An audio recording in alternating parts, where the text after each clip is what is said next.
আসসালামু আলাইকুম। রিয়াতা ফ্যাশনের পক্ষ থেকে সবাইকে স্বাগতম। আজকে আমি আপনাদের সাথে শেয়ার করব জামা কাপড় ব্যবসাটা আপনারা প্রথমত কিভাবে শুরু করবেন।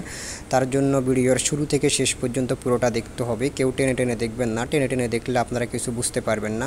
তার পাশাপাশি আমি আপনাদের সামনে আজকে টু পিস কালেকশানের নতুন ডিজাইনের 3টি কালারের ড্রেস নিয়ে এসেছি। আমাদের জামার কাজের কোয়ালিটিগুলো খুবই সুন্দর এবং চমৎকারভাবে করা হয়েছে। আপনারা কথাগুলো শোনার পাশাপাশি আমাদের জামার কাজের কোয়ালিটিগুলো দেখে নেবেন। যদি আপনাদের পছন্দ হয়ে থাকে আমাদের সাথে যোগাযোগ করে আপনারা নিতে পারবেন।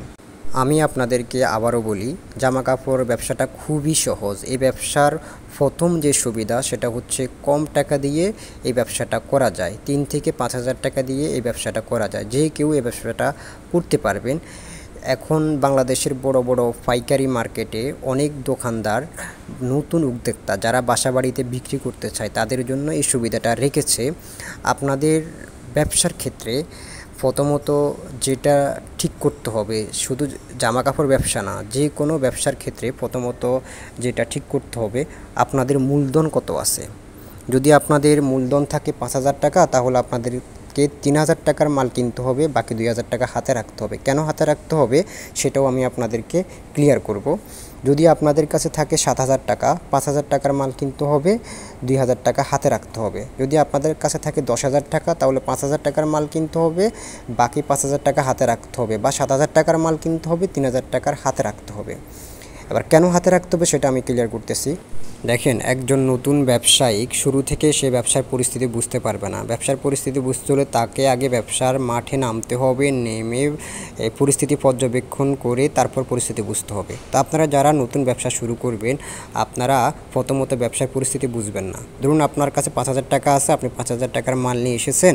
এখন আপনি যে মাল উঠিয়েছেন এইটি কিন্তু আপনার আশেপাশের লোকজনই কিনবে। আস্তে আস্তে ব্যবসাটা যখন বড় হতে থাকবে তখন দূর দূরান্ত থেকে এসে আপনার থেকে প্রোডাক্ট নিয়ে যাবে। এখন আপনার যে প্রোডাক্ট উঠিয়েছেন আপনার আশেপাশের লোকজন ওই ধরনের প্রোডাক্ট চাচ্ছে না, তারা চাচ্ছে অন্য ক্যাটাগরির প্রোডাক্ট। এটা কিন্তু আপনি সর্বপ্রথম বুঝবেন না। এই কাস্টমারের এই জিনিসগুলো আপনি আইডেন্টিফাই করতে যখন আপনাদের থেকে তারা মাল নিতে আসবে তখন আপনারা আস্তে আস্তে এগুলো আইডেন্টিফাই করতে পারবেন।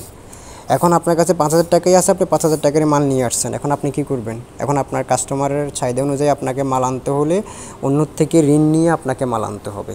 কেন ভাই আমরা ব্যবসার শুরু থেকে প্রথমে ঋণ করব? আমরা কিছু টেকনিক খাটিয়ে ব্যবসাটা প্রথমত শুরু করতে হবে। আজকে এই পর্যন্তই। ভিডিওটা আমি আর লং করতে চাচ্ছি না। আমাদের ব্যবসার মূলধন কত ছিল, আমরা প্রথম চালানের মাল কিভাবে সেল করেছি এবং ব্যবসার অনেক নতুন নতুন তথ্য আমরা আপনাদের সাথে পরবর্তী ভিডিওগুলোতে শেয়ার করব। এজন্য আমাদের চ্যানেল সাবস্ক্রাইব করে আমাদের ফেসবুক পেজ ফলো করে সাথে থাকবেন এবং ব্যবসা সম্পর্কে কারো যদি কোনো কিছু জানার থাকে আমাদের কমেন্ট করবেন। আমরা প্রত্যেকটা কমেন্টের রিপ্লাই দেওয়ার চেষ্টা করব। সবাই ভালো থাকবেন। আল্লাহ হাফেজ।